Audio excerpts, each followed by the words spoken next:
drinks to speed up fat loss? Fat loss is a big thing that people want to know about. Are there any drinks that we can consume to speed up the loss of fat? Yeah, and I think there's two things to look at when it comes to fat loss so that you understand the drinks I'm about to say. Sure. Is you want to stop creating fat, right? Sure, so like one of the goals is, what can I do to make sure I don't create more fat? And I'm going to answer what drink fits in that. And then there's the other side of it which is like, what can I do to speed up my metabolism so I can burn more fat? Yeah. So when I put them into those two categories, the first, of course, is the hero, which is apple cider vinegar. Sure. Do you like apple cider vinegar? You know what? We have a friend of ours who is a no and low alcohol specialist. And she uses apple cider vinegar based cocktails that are no sugar, have tons of botanicals, and it gives that complexity to the drink that you can't get from other elements and other bitters. So I'm now converted to apple cider vinegar. I love the flavor of it. Yeah, and so I used to hate the flavor of it until I understood the science behind it. Gotcha. And I like it. You can do it in a fasted window, which is great. You can also do it right before a meal or right after a meal. And what it does is it helps regulate blood sugar. So if we go back to the principle that when glucose goes up too high and your insulin is not sensitive to those cells and you can't get the glucose into the cells, then the body stores it in fat. So the name of the food game is, let's make sure every meal has a minimal blood sugar spike. Yeah. Now, what happens, and many experts have been sharing this, but what happens if you look at a piece of chocolate cake and you're like, that's going to be a big spike, then drinking apple cider vinegar will help regulate that, adding some fat, of course. But then if we look at it in the fasting window, what we saw a lot, this one like blows me away, and it just shows how poor the metabolic health of our world is that when people go into a fasted state, their blood sugar goes up. Oh, really? Yeah. All right. It's crazy. So what the typical trend, or a very common trend, I should say, is that when people switch over into this fat burning system, they may see a decrease in their blood sugar in the beginning, but then there's at some point along the fasting journey, it spikes up. Okay. And the only explanation I can find for this is it has to be the body releasing glucose. So it has to be, glycogen stores that get triggered in the absence of glucose coming in. Yeah. So in those scenarios, how are you going to regulate that sudden influx? And we have found, based off of CGMs on our community, is that if they drink an apple cider vinegar drink, when that happens, it really stabilizes all of that. Okay. Yeah. So when you're in that faster state, you're not getting any sugar coming in. Right. Your body has amazing stores like within your liver, within your muscles, where it can release the stored glucose that's stored in glycogen, and then also create glucose through gluconeogenesis to maintain that level. But what you've seen is that you get actually an actual spike. Oh, yeah. Oh, wow. So when I was coaching people one-on-one, the very first thing I did before I ever changed their diet was put a continuous glucose monitor on. Interesting. And I would just say, eat. Just go eat. I just want to see how your body's responding to different things. Then we would tweak their food, and then we would tack on a fasting window. Gotcha. And it's kind of like training wheels on a bike. Like they would get the hang of it, and then inevitably, every single time, I would get a call, and somebody would be like, I don't understand it. Like I was fasting for 18 hours. I was doing really great. And then my CGM says that there's a big glucose spike. And I'm like, yeah, that's stored sugar. Or in the middle of the night, because you can see what your glucose patterns are in the middle of the night. People would say, oh my God, like, why did my glucose spike at 2 a.m? I'm like, yeah, because your liver was dumping. Gotcha. So spikes aren't always, just your fault, not eating the right food. Sometimes the body's just letting go. And that's where, in a fasted state, throw apple cider vinegar in, and it can help stabilize it. And how do you use apple cider vinegar? How much? Like, do you dilute it? Do you it's add a great question. Yeah. So, what I typically saw when I first looked into this was like a tablespoon of apple cider vinegar for like a pint, if you think of like a beer glass. Like 500 mils. Yeah. So that's typically what we would recommend. I don't like apple cider vinegar if I'm like really transparent. So I either have to down that fast or I have to put it with some interesting things. Gotcha. So in the new book, we have some apple cider vinegar. That worked for me. Okay. So if you're one of those people, but yeah, it's a good little hack. Yeah, that is nice. I mean, I've started using a little bit of apple cider vinegar when I can, just to sort of mix things up. But that's a good tip about putting it into a ton of water so you can't really taste it. So you can't taste it. Yeah. Any other drinks that you okay, so then we could actually put two things together, which are going to be really interesting. But when we look at speeding up your metabolism, something spicy, something hot, like something that has capsaicin in it, research shows that actually will speed up your metabolism. So, okay, well, spicy. Now we've sort of got spicy and we have this sour taste of apple cider vinegar. Do those two go together? Do you remember the Master Cleanse diet? No. Oh my gosh. This was my first experience with fasting. It was called the Master Cleanse. It was super popular. It became like the Hollywood diet for people to lose weight. Right. And every single day you would drink fresh squeezed lemons with cayenne pepper. Okay. And a little bit of grade B maple syrup. Okay. Which they should have taken that out because they would have just put people into a complete fasted state. Sure. But the idea was, let's keep your blood sugar up. And people would they would just drink that drink for like days. Right. Like my husband and I did it, and I believe we did it for like 8 days or 9 days. That's all we drank. That was my first experience with fasting. Wow. But it's actually really brilliant because what happens with the cayenne is it's got that capsaicin in it, so it can speed up your metabolism. If you put some lemon in, lemon's a detoxer. So again, if we're looking at what drinks can you use to detox or to improve your metabolism, remember that toxins slow the metabolic system down. The body stores toxins in fat. So adding something like lemon in is so, so important. So that combination was a really smart idea. Now you add apple cider vinegar to that, where you've got cayenne pepper, apple cider vinegar, and lemon. Gotcha. And now you have yourself a drink that will not detox you, will regulate your blood sugar, and will speed up your metabolism. Gotcha. And would you have that drink, that concoction, only in a fasted state, or can you use that even when you're out of that fasted state? Yeah, you can use it outside of it as well. And again, remember that the name of the game always is, how do we regulate our blood sugar? Yeah. Like if we just all of us spend the rest of our life like being curious about our blood sugar, I mean, we would solve so many chronic health problems. So a drink like we just talked about, if you do it before a meal, it'll make sure that meal has a minimal blood sugar spike. You could do it after a meal as a course corrector, or you could do it in a fasted state. Yeah. In fact, I'd love to say that I put that drink in my cookbook, but I didn't. I should have. I just thought of it now, actually. But putting those three things together are really important. That could be in the next edition. You never That's know right. If you're going to do another cookbook. Although I know that this one's been quite a journey for you. Yeah. I'm not sure I'm ready. I need a couple year break before I do another one. Yeah. Okay, so that's an interesting one. So capsaicin, that combination with the sort of vinegariness, the citrus of lemon juice and apple cider vinegar. Are there other sort of elements that you have found that have boosted up the metabolism, boosted up fat loss? You know what's really interesting? Everybody else found this one, which is coffee. Ah. So why do we do coffee when we're in the fasted state? Well, for starters, most people skip breakfast, and we can talk about that if that's a good idea or a bad idea, because I have mixed opinions on it. Okay. But if you do coffee in the morning in a fasted state and you add some MCT oil, what that does is, we know if it's clean coffee, it's stimulated autophagy. So it's cleaning out the cells, which is amazing. We know that coffee and caffeine, especially if it's caffeinated, can raise the metabolism just a tad. And then you add the MCT oil in it and it kills hunger. Okay, you know how when you're trying to get in and out of fat burner, sugar burner, and sometimes you struggle?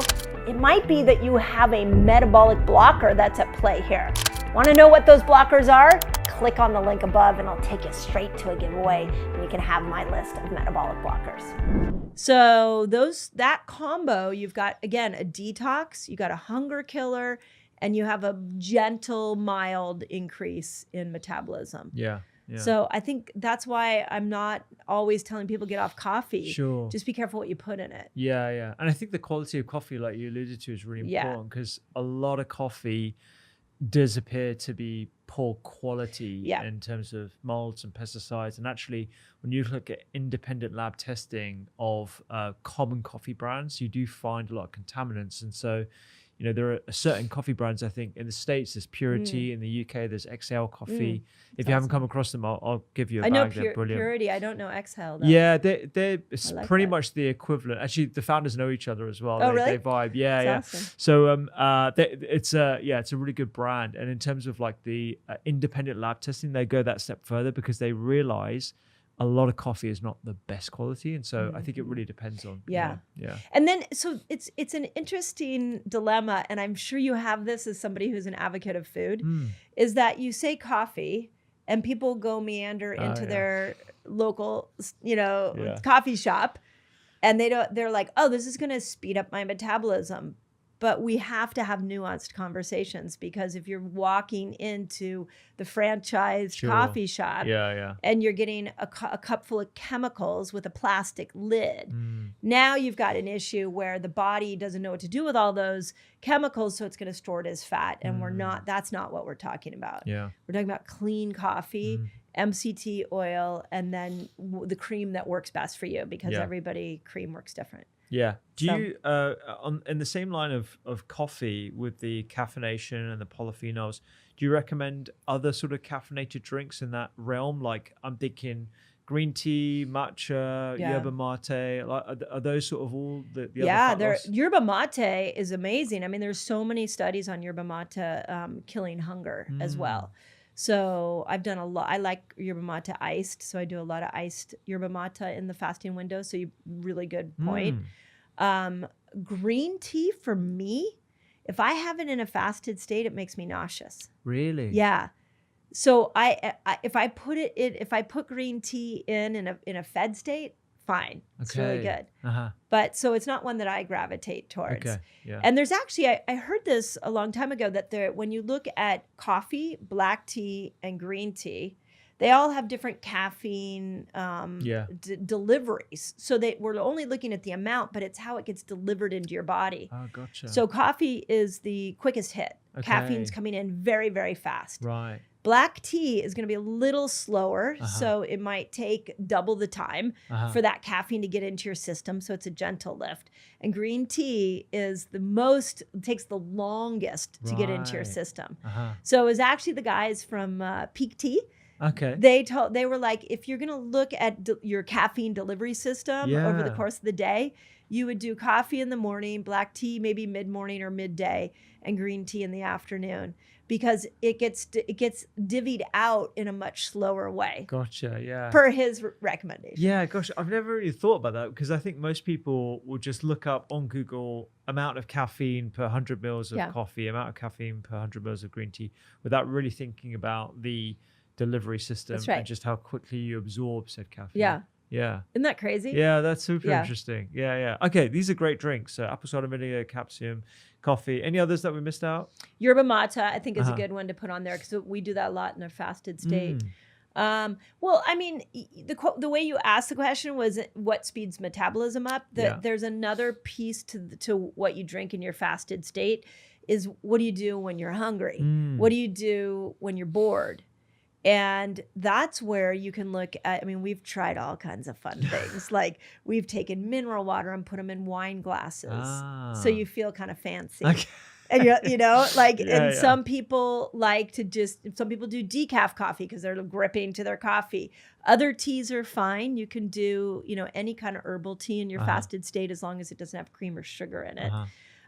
So I like to encourage people to drink something in the fasted state. It just can't raise your blood sugar. Sure. Yeah, yeah. So, are there other things that you've noticed within your community that raise people's blood sugars that are outside of what they are eating and drinking? Yeah, like that they wouldn't think would raise their... You know what the biggest one that was early on when we first started teaching the world this we have so many comments on, and I don't mean to bash a name, but this is the way it came to us, Sure, yeah. which was, can I have a Diet Coke in my fasted window?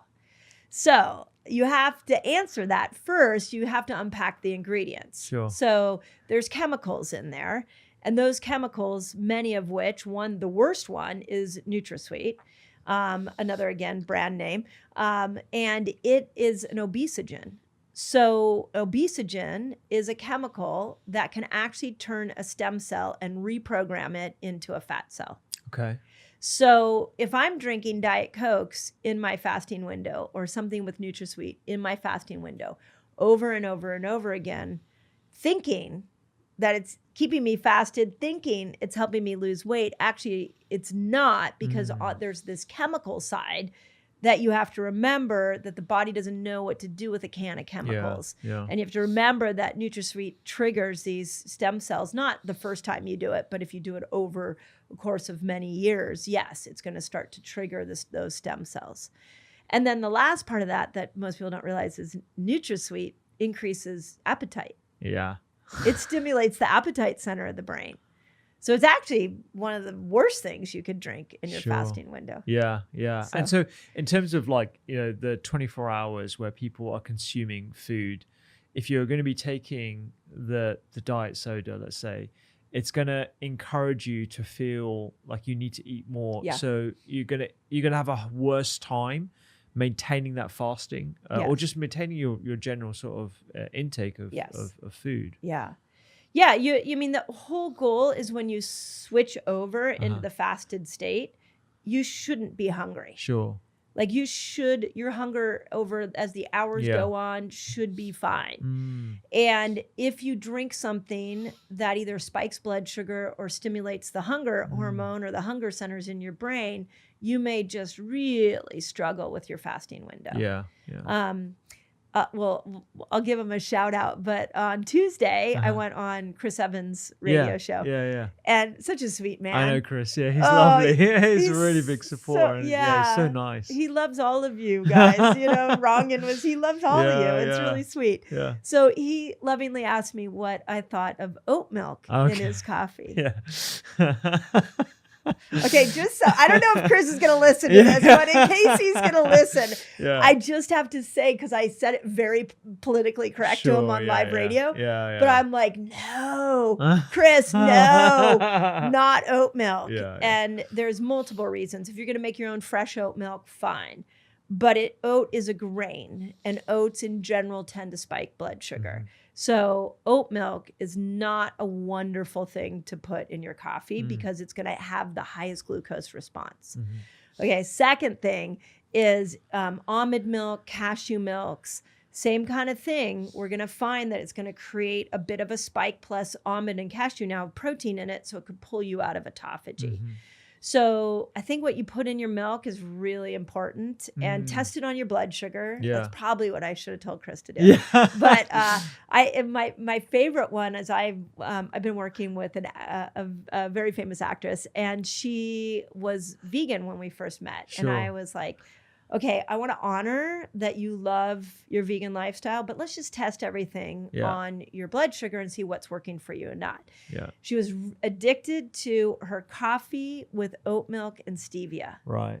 She had it like every morning, thinking that was the healthy path. Gosh. And so I'm like, well, let's look at it. So I just had her put her CGM on. She was shocked. Really? Like her blood sugar spiked 30, 40 points. It was really high. Yeah. Next day I said, okay, now let's put MCT oil in that combo. And it only went 20 points. Gotcha. I'm like, okay, do you see what fat's doing? Yeah. Next day, I was like, now I want you to try, if you'll just play with me for one day, we're going to try whole milk, full fat, organic, raw cow's milk. And then we're going to put a little tiny teaspoon of MCT oil in her coffee. Next day, her blood sugar dropped. Yeah.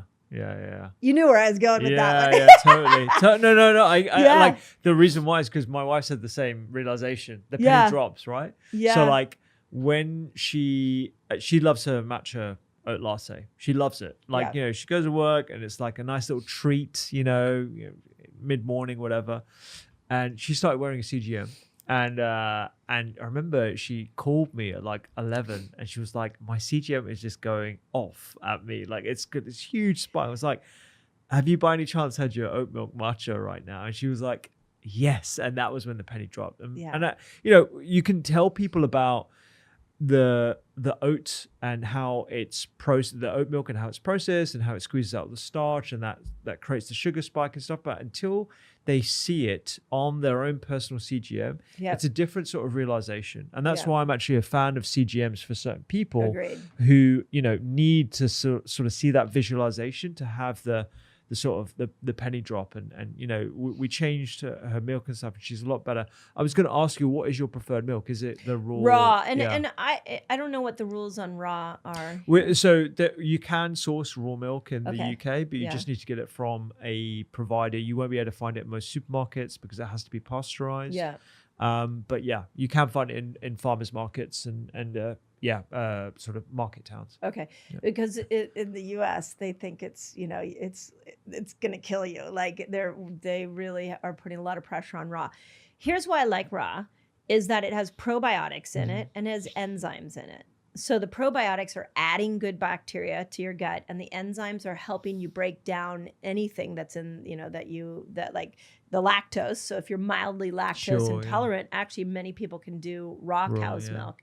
So when you pasteurize all that stuff, you kill it all. Yeah. And then it's just, it's dead. Yeah. And then I think the other thing is when it's dead, it also spikes your blood sugar a little bit more because a very interesting fact that most people aren't aware of, and I know you know this, is that it's actually our gut bacteria that control our blood sugar levels. So if we aren't feeding them what they want and we're just giving them dead food, then the bad guys thrive. And now they're the ones that are going to create this really exaggerated response of blood sugar spiking. Gotcha. Yeah. So in terms of this fat loss sort of conversation, we have our drinks, we have fasting as a tool. Are there any other things that you sort of recommend people to sort of lean into when it comes to fat loss specifically, and particularly like in certain areas of the body where people are thinking like, I really wish I could lose fat in certain parts of my body. Is that even possible? Yeah, no, this is such a good question. And probably the biggest trending videos on my YouTube videos are ones about menopausal belly fat. Oh, okay. So let's break that down because in Eat Like a Girl, I actually created a checklist for people because we got that question so many times. Sure, yeah. I was like, here's your checklist. So the first thing to understand is what is belly fat? So belly fat typically is the place your body is going to store excess, and it's excess hormones and excess toxins. Okay. I didn't say excess glucose. Okay. Glucose typically is going to go to other areas of the body, but the belly tends to be a sign of this toxicity component. Instead of the body putting that excess around your organs and causing them to have problems, it put it around your belly. Now, I'm sure there's some excess glucose in there as well. But with that in mind, now, how do we get rid of the excess? So for starters, we got to make sure that your body is able to detox, and the two organs that detox are liver and gut. So how do we support the liver and the gut? Well, the liver loves bitter foods, which is really fun. Like my favorite food outside of the sweet potato is radicchio. Oh, nice. That's one of my favorites as well. Radicchio and all the different, like you got Tardivo and Tarfisano, and like we're really lucky because we're so close to Italy and like we get a lot of these different bitter food, but they're wonderful. Yeah. So, and they make great wraps if you're not going to do, if you're not going to do, like a bread. So, so lots of bitter foods, dandelion greens, ginger, lemon. We're back at the benefit of lemon. And that will support your liver, which will help you break down these toxins and get them out of your system. If you can get those toxins out of your system, then your body's not going to store them in menopausal or in that belly fat area. So the liver is keen. And then alcohol, avoiding alcohol. Mocktails are becoming really popular. We have some great ones in the book, but mocktails are the greatest thing that ever was invented as long as they're not packed with sugars. Sure, yeah. So, but Which is very hard to get, isn't it? Like most mocktails I think of like really sugary, fruit juice based. And a lot of people think they're doing the healthier thing by avoiding the alcohol and go for the mocktail. Yeah. That's not the case. No. I mean, it's healthier, but it's not healthy. Yeah. Yeah. So when you're looking at that extra weight, supporting the liver is super helpful. Then the gut, you got to make sure that your gut is stabilizing your blood sugar, is breaking down hormones. Guess what? In my next video, I'm going to show you the amazing benefits of honey. So make sure you stick through and watch that video. What is interesting is honey, even though it's a sweetener, there's some really cool qualities to it that you want to know about and make you change your mind if you've kept it out of your diet.